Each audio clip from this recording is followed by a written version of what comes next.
Hi friends, welcome to try and tasty food. ഇന്ന് നമുക്ക് നല്ല അടിപൊളിയായിട്ടുള്ളൊരു കട്ട തൈര് തയ്യാറാക്കിയെടുക്കാവേ. നമ്മൾ കടകളിൽ നിന്നൊക്കെ വാങ്ങിക്കുമല്ലോ നല്ല കട്ടയായിട്ടുള്ളൊരു തൈര്. ആ തൈര് നമുക്ക് വീട്ടിൽ തന്നെ തയ്യാറാക്കിയെടുക്കാവുന്നതേ ഉള്ളൂ. അതിന് വേണ്ടിയിട്ട് നമ്മൾ തൈര് തയ്യാറാക്കിയെടുക്കാൻ ഉദ്ദേശിച്ചിരിക്കുന്ന പാല് ആദ്യം തന്നെ അടിക്കട്ടിയുള്ളൊരു പാത്രത്തിൽ സ്റ്റൗവിലൊന്ന് വെച്ച് കൊടുക്കാം. എന്നിട്ടിത് ഈ രീതിയിൽ കൈവിടാത്തതുപോലെ നല്ലതുപോലെ ഒന്ന് ഇളക്കി കൊടുത്തുകൊണ്ടിരിക്കണേ.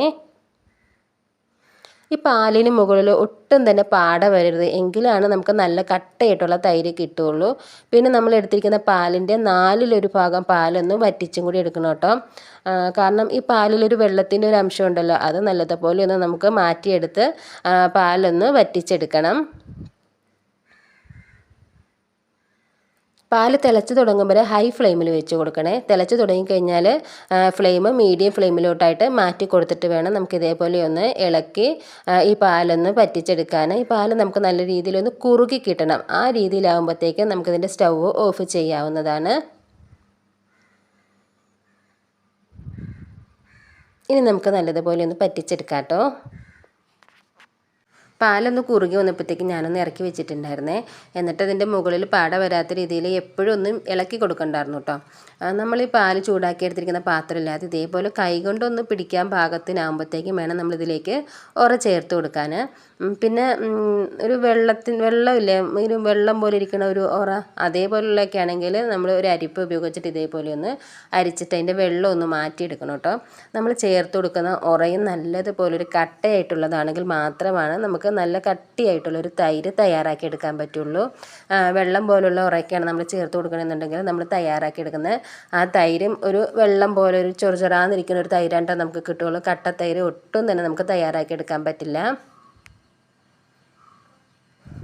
ചെറു ചൂടോടുകൂടി വേണം, പാലിന് ചെറിയൊരു ചൂടുണ്ടായിരിക്കണം. അപ്പോഴാണ് നമ്മൾ ഉറ ചേർത്ത് കൊടുക്കേണ്ടത്. ഉറ ചേർത്ത് കൊടുത്തതിന് ശേഷം നല്ലതുപോലെ നമുക്കിതൊന്ന് മിക്സ് ചെയ്തെടുക്കാം. ഇനി ഞാനിതൊരു കാസ്ട്രോളിൻ്റെ പാത്രത്തിലോട്ടായിട്ടൊന്ന് ഒഴിച്ച് വെച്ചിട്ടുണ്ട്. ഇനി ഇതൊരു 8 അല്ലെങ്കിൽ 10 മണിക്കൂർ കഴിഞ്ഞിട്ടൊന്ന് തുറന്ന് നോക്കുമ്പോൾ നമുക്ക് നല്ല കട്ടയായിട്ടുള്ള തൈര് കിട്ടും കേട്ടോ. കാരണം ഇതിൻ്റെ ചൂടൊന്ന് നിലനിൽക്കുന്ന ഒരു എയർ ടൈറ്റായുള്ള പാത്രത്തിൽ വേണം നമ്മൾ ഇതേപോലെ ഒന്ന് തൈര് തയ്യാറാക്കി എടുക്കാൻ. ഇപ്പം നമ്മൾ തൈര് തയ്യാറാക്കാൻ വെച്ചിട്ട് 10 മണിക്കൂറിൽ കൂടുതലായിട്ടുണ്ട് കേട്ടോ. ഞാനിത് രാത്രിയിലാണ് പാലൊന്ന് ഉറയൊഴിച്ച് വെച്ചിരുന്നത്. എന്നിട്ട് ഇപ്പോൾ രാവിലെയാണ് തുറന്ന് നോക്കിയത്. നല്ല അടിപൊളിയായിട്ടുള്ളൊരു കട്ട തൈരാണ് നമുക്ക് കിട്ടിയിരിക്കുന്നത്. ഞാനിതൊരു കയ്യിൽ ഉപയോഗിച്ച് നിങ്ങൾക്ക് കോരി കാണിച്ചു തരാം. അപ്പോൾ ഇത് മനസ്സിലാവും എത്രത്തോളം നല്ല കട്ടയായിട്ടാണ് നമുക്ക് തൈര് കിട്ടിയിരിക്കണതെന്ന്.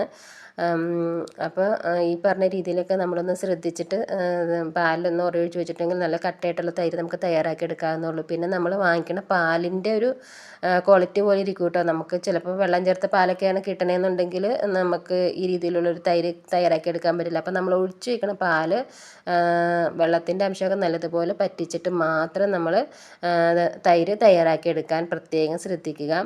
കണ്ടോ, ഇത് കോരി എടുക്കുമ്പോൾ നല്ല കട്ടയായിട്ടുള്ള തൈരല്ലേ നമുക്ക് കിട്ടിയിരിക്കുന്നത്. അപ്പോൾ ഇത്രയേ ഉള്ളൂ കേട്ടോ ഫ്രണ്ട്സ് ഇന്നത്തെ വീഡിയോ. എൻ്റെ ഈ വീഡിയോ നിങ്ങൾക്ക് ഇഷ്ടമായിട്ടുണ്ടെങ്കിൽ ട്രൈ ആൻഡ് ടേസ്റ്റി ഫുഡ് എന്ന ചാനലൊന്ന് സബ്സ്ക്രൈബ് ചെയ്തിട്ടൊന്ന് സപ്പോർട്ടും കൂടി ചെയ്യണേ. അതിൻ്റെ കൂടെ ലൈക്ക് ചെയ്യുക, ഷെയർ ചെയ്യുക, നിങ്ങളുടെ വിലപ്പെട്ട അഭിപ്രായങ്ങൾ അറിയിക്കുകയും കൂടി ചെയ്യണം കേട്ടോ. ഇതിങ്ങനെ കോരി എടുക്കുമ്പോൾ തന്നെ നിങ്ങൾക്ക് മനസ്സിലാവണില്ലേ എത്രത്തോളം നല്ല അടിപൊളിയായിട്ടാണ് നമുക്ക് തൈര് കിട്ടിയിരിക്കണേന്ന്. അപ്പോൾ എൻ്റെ വീഡിയോ നിങ്ങൾക്ക് ഇഷ്ടമായിട്ടുണ്ടെങ്കിൽ പ്ലീസ് സബ്സ്ക്രൈബ് ചെയ്യുന്ന കാര്യം മറന്നു പോകണ്ട കേട്ടോ. ഇനിയിപ്പോൾ നമുക്ക് വ്യത്യസ്ത രുചികരമായ പുതിയൊരു വീഡിയോയിൽ കാണട്ടെ. അതുവരെ എല്ലാവർക്കും നന്ദി, നമസ്കാരം.